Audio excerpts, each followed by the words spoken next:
भारत फिर करेगा अपने गुमनाम नायकों का सबसे बड़ा सम्मान। राष्ट्रपति भवन में फिर मिलेगा आम नागरिकों को सबसे ऊंचा मुकाम।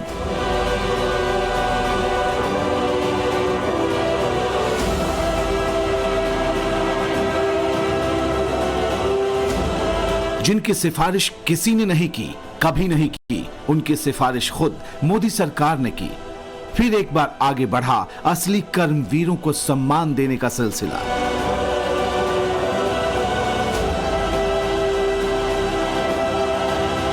पाताल में छिपे अनजान चेहरों को मोदी सरकार देश के सामने लेकर आई है और किया है इनके माथे पर प्रसिद्धि का पद्म तिलक लगाने का फैसला। भारत के असली नायकों को मोदी सरकार ने दी है फिर बड़ी पहचान।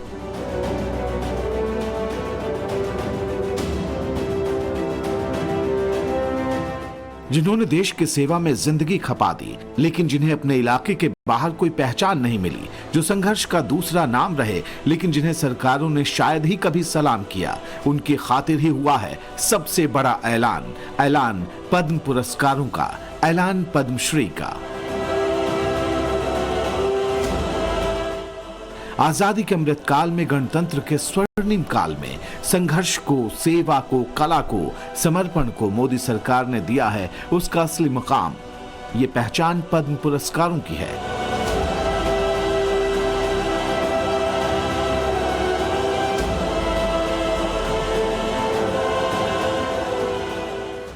तो बोले हमको पीएम कोई सुशीला नाम की, मेरा नाम की मैडम थी, बोले मैं पीएम हाउस से बोल रही हूँ, बोले तुम ये पुरस्कार लेंगे कि नहीं लेंगे। मतलब मैं मोदी जी मुलाकात देंगे तो लेंगे, बोले बिल्कुल मोदी जी से हम प्रयत्न करेंगे, हम पुरस्कार, तो इसलिए मैंने पुरस्कार को स्वीकारा।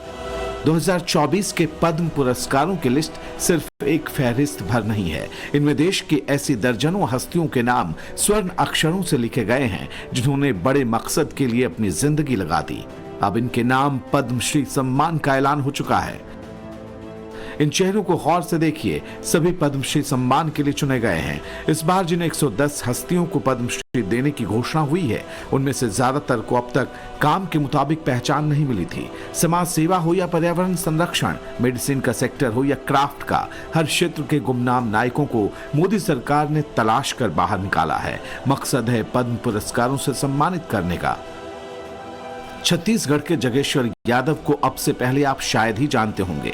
इसी तरह हाफ पैंट में ये जशपुर के आदिवासी इलाके में दिन रात सेवा में जुटे रहते हैं। न कभी अपनी फिक्र नहीं, न अपने फायदे की चिंता रही तो सिर्फ आदिवासी, बिरहोर और पहाड़ी कोरवा जनजाति की। इसलिए काम नहीं किया कि कोई पुरस्कार मिले। पुरस्कार तो इनके लिए वनवासी परिवारों की सेवा थी। इन्होंने इसी सेवा की बदौलत आदिम जनजाति बिरहोर और पहाड़ी कोरवा जनजाति को बचा लिया। 4 दशक पहले ये जनजाति विलुप्त होने के हालात में थी। इन्हें जगेश्वर यादव ने खेती करना सिखाया और इसके लिए जिंदगी खपा दी। 80 से लेकर अभी तक ऐसा लगता है कि मैं आज ही कब काम किया, क्या किया, मुझे पता नहीं लगता। बड़े आनंद से कि उनकी सुख को देखकर मुझे बड़ा आनंद आ रहा है। दिल्ली से हजारों किलोमीटर दूर वनवासी इलाकों की गुमनाम बस्तियों में कौन नायक कहां रह रहा है, कहां क्या कर रहा है, मोदी सरकार को सब खबर है। तभी तो झारखंड के सरायकेला खरसावां की चामी मुर्मू का नाम आज हर जुबान पर है। इन्हें पद्मश्री देने की घोषणा हुई है। चामी के नाम से सरायकेला में वन माफिया खौफ खाते रहे हैं। इन्होंने अपने 30 साल के संघर्ष में अनगिनत पेड़ों को बचाया, इसे कटने नहीं दिया। हजारों पेड़ अलग से लगाए, महिलाओं का सशक्तिकरण किया। कहा जाता है कि करीब 30,000 महिलाओं को आत्मनिर्भर बनाया। इनके लिए अब ये बड़ा दिन आया है। कभी नहीं सोचे थे कि मेरा भी उस ये में नाम आएगा, लेकिन आज बहुत खुश हैं कि आज हमको पद्मश्री मिल करके बहुत खुश लग रहा है। और इस संघर्ष पहले मैं धरती माता को दूंगी कि इस धरती माता सेवा करने का मौका मिला, सजाने का। आप में से ज्यादातर लोग असम की पार्वती बरुआ को शायद ही जानते हों, लेकिन असम के जंगली इलाकों में कई हाथी इन्हें अपने परिवार का हिस्सा मानते हैं। वजह है इनका अनूठा पेशा। पार्वती बरुआ 14 साल की उम्र में ही महावत बन गई थी। हाथियों को बचाने में अपनी पूरी जिंदगी लगा दी। आज इनके काम को सम्मान मिला है। खुशी से परिवार फूला नहीं समा रहा। जिंदगी पहले गुमनाम जैसी भले रही हो, लेकिन आज देश भर के नायकों में इन्हें गिना जा रहा है। पहले तो रिएक्शन ये हुआ जो मेरा काम का कम से कम मेरे को स्वीकृति मिला, रिकॉग्निशन मिला, इसीलिए खुश तो हूँ, बहुत खुश हूँ। इतना साल बाद जो रिकॉग्निशन मेरे को दिया गया, इसलिए मैं खुश हूँ। मैं खुश हूँ और राज्य सरकार, केंद्र सरकार, सबको मैं मेरा धन्यवाद ज्ञापन करती हूँ। कर्नाटक की पद्मश्री अवार्डी प्रेमा धनराज की उपलब्धियां कमाल की हैं, जो सुने वो निहाल हो जाए। ऐसा समर्पण, ऐसा जज्बा जो आप में जोश भर दे। डॉक्टर प्रेमा धनराज पेशे से प्लास्टिक सर्जन हैं। बचपन में खुद एक हादसे में 50% जल गई थी, लेकिन संघर्ष किया, मेहनत की, खुद प्लास्टिक सर्जन बनी और अब तक अनगिनत आगजनी पीड़ितों को जीवन दान दे चुकी हैं। उन्हें अपने पांव पर खड़ा कर चुकी हैं। उनका एनजीओ हजारों लोगों का मुफ्त में ऑपरेशन कर चुका है और उन्हें जीविका के साधन भी दिए हैं। Looks doesn't matter because some people, they think they're short.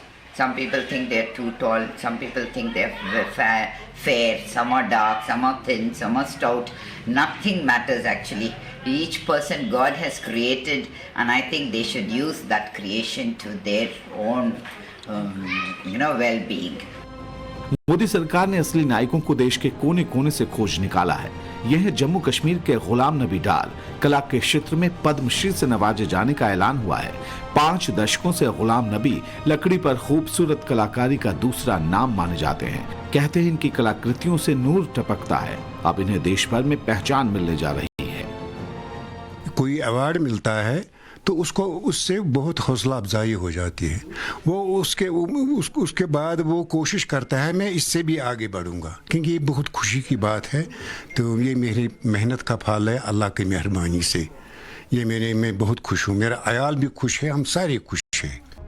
आपने ओडिशा के विनोद महाराणा की चर्चा कम ही सुनी होगी, लेकिन ये दिग्गज चित्रकार हैं जिन्होंने टेम्पेरा पेंटिंग की तकनीक को ऊंचे मुकाम पर पहुंचाया। कहते हैं विनोद महाराणा की तस्वीरें बोलती हैं। पूरा जीवन इसी के लिए समर्पित किया। अब आंखों में नया जोश है। पद्मश्री विजेता की पहचान मनोबल को बढ़ाने वाला है। अच्छा अनुभव है हमारा।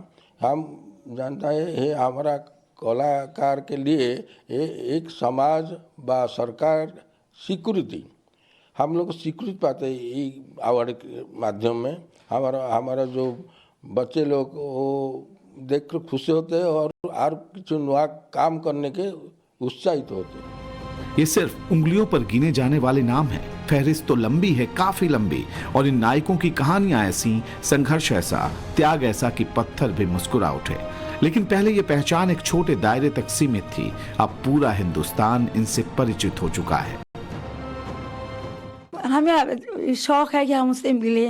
एक वो हमें दुनिया पर हम उन्हें जानते, वो कला के शौकीन हैं, तो हम अपनी कला भी उन्हें दिखाना चाहते हैं।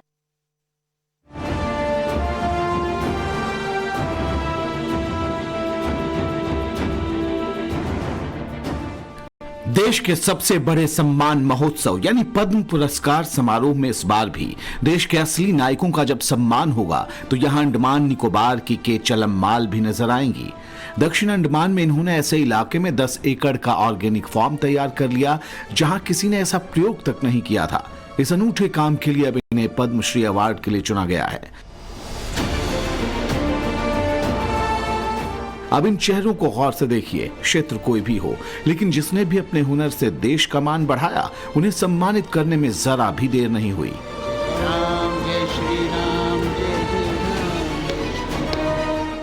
पश्चिम बंगाल की गीता रॉय बर्मन भवैया शैली की गायिका हैं। लोकगीत की ये एक ऐसी शैली है जो अविभाजित बंगाल में काफी प्रचलित रही। कूच बिहार की रहने वाली बर्मन ने इसे अपनी 30 साल के सुर साधना में नए मुकाम पर पहुंचाया। अब मोदी सरकार ने उन्हें ये सम्मान देने का ऐलान किया है। खेल जगत में गौरव खन्ना ने दिव्यांग खिलाड़ियों को ट्रेनिंग देकर तराशा।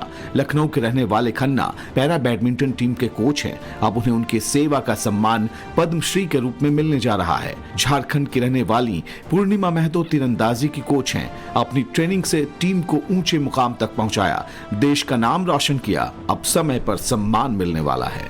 इसी तरह ओडिशा के गायक विनोद कुमार पसायत और राजस्थान के बीकानेर के अली और गनी मोहम्मद को पद्मश्री दिए जाने का ऐलान हुआ है। एमपी के उज्जैन के रहने वाले ओम प्रकाश शर्मा लोक कला मार्च को सहेज कर रखने के लिए सब कुछ भूल गए, अपना पूरा जीवन समर्पित कर दिया।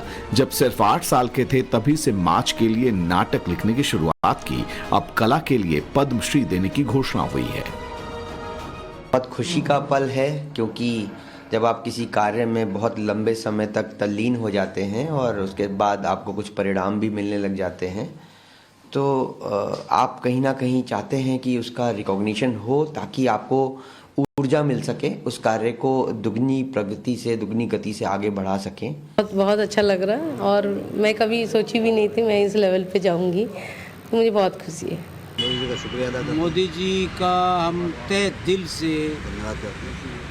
आभार आभार आभार।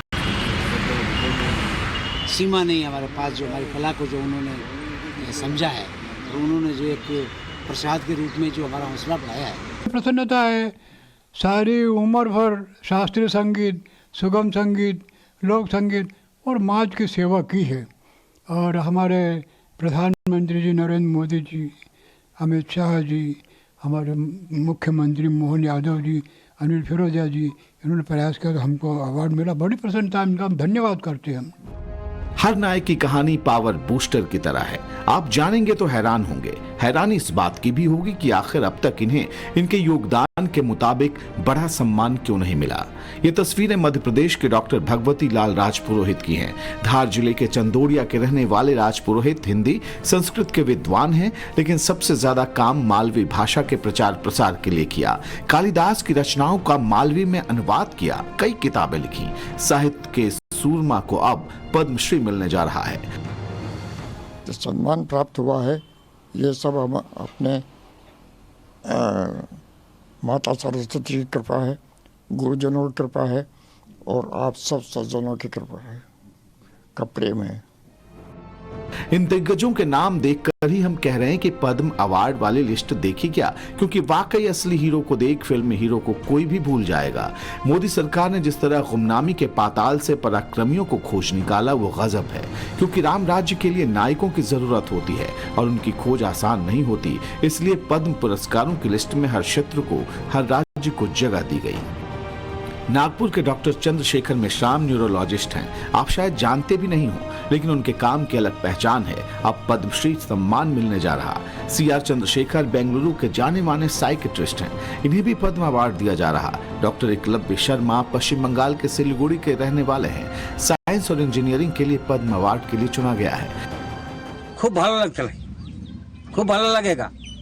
ठीक, पद्मश्री हम लोग पाएगा तो खूब भालो लगेगा, हैं? ठीक है। यानी देश का कोई कोना नहीं बचा जहां से नायकों की तलाश न की गई हो। देश के सबसे बड़े सम्मान में से एक पद्म पुरस्कारों के लिए अब औपचारिकता पूरी नहीं होती, बल्कि नायकों की तलाश के लिए जमीन आसमान एक किया जाता है।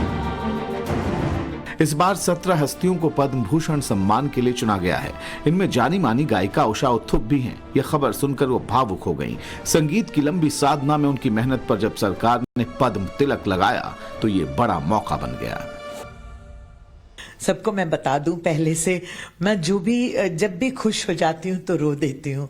तो जब मुझे मालूम हुआ कि ये, पहले तो आई कुडंट बिलीव इट, मैंने 10 बार उनसे पूछा ये सच बात है कि ऐसे बोल रहे हैं आप?